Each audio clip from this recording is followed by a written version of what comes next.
guardrail that is untouchable, that most protected of all groups, men, that are basically taking over women's spaces. And Dave Chappelle dared to say that it's like white guys wearing blackface pretending to be black. Well, that's what it's like having men saying they're women.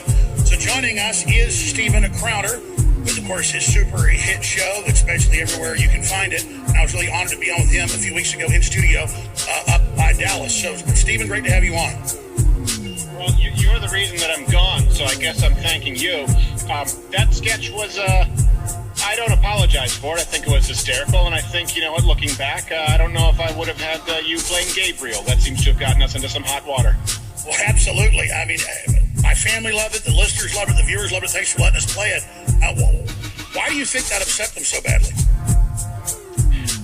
Well, here's the interesting thing, Alex, is there's a carve-out on YouTube for comedy. To be clear, there is a carve-out for comedy as far as protected speech. So this, obviously, I think Alex Jones playing the angel Gabriel, letting Mary know in a cell that it won't be a virgin birth, but a transgender.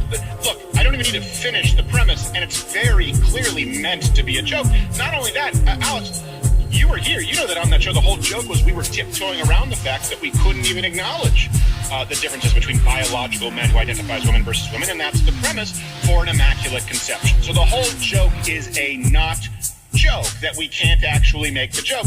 And the interesting thing, Alex, is I don't know if you guys have the overlays from this, but the lawyer from YouTube, and I said this yesterday, I find some solace in the fact that they're very expensive hourly attorney, sent a letter specifying what infraction we committed. And coincidentally, it happened to go up immediately, just hours after we did an entire show on the Loudoun County situation. You know, the transgender, the bisexual boy in a skirt who raped multiple girls in Loudoun County. We got the notification, the letter from the lawyer immediately afterward. But in there, they said you cannot, and of course, insert here, incite violence, commit hate speech. But then it said, or indicate that transgender individuals may pose a rape threat to women. That language encompasses everything on the topic of bathroom bills. That language, just to be clear, what's so concerning to me is there were 100 parents, right, at Loudoun County who were protesting the school board because this young girl was raped by a bisexual boy in a skirt. I don't really know what gender they consider that. That's how it was reported. But parents wanted to protest in general, saying, well, we are opposed to this. Why are you opposed to this? Parents at a town hall, parents at a PTA meeting, we think that letting biological boys or girls with penises, as you guys call them, we think that letting them into the girls' rooms could be a potential rape risk. Boom. Man, you can say it in the real town square, but you can't say it in the digital one. And that is unprecedented, what we're experiencing here. Well, I mean, actually, the father went to, and they did arrest him. They did put him in handcuffs.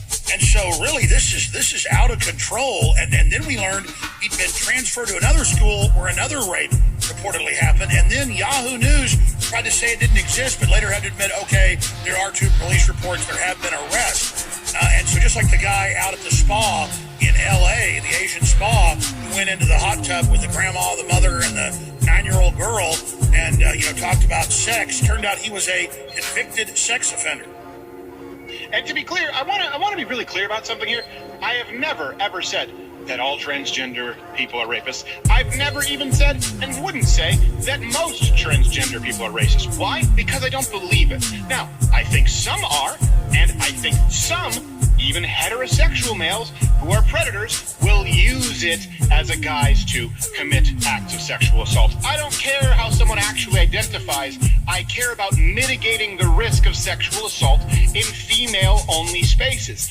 That's the concern here. And people try to say that it's anti-trans. No, look, we're at a certain point where it's pro-women.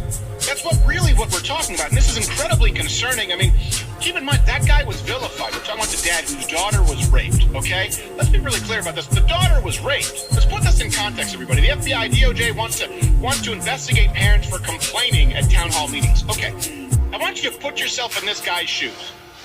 Your daughter's raped. And by the way, confirmed by a rape test kit. This isn't just a Me Too bad date thing. People can look it up, okay? Your daughter's raped. The school board does nothing. You think you'd do a little bit more than protest angrily?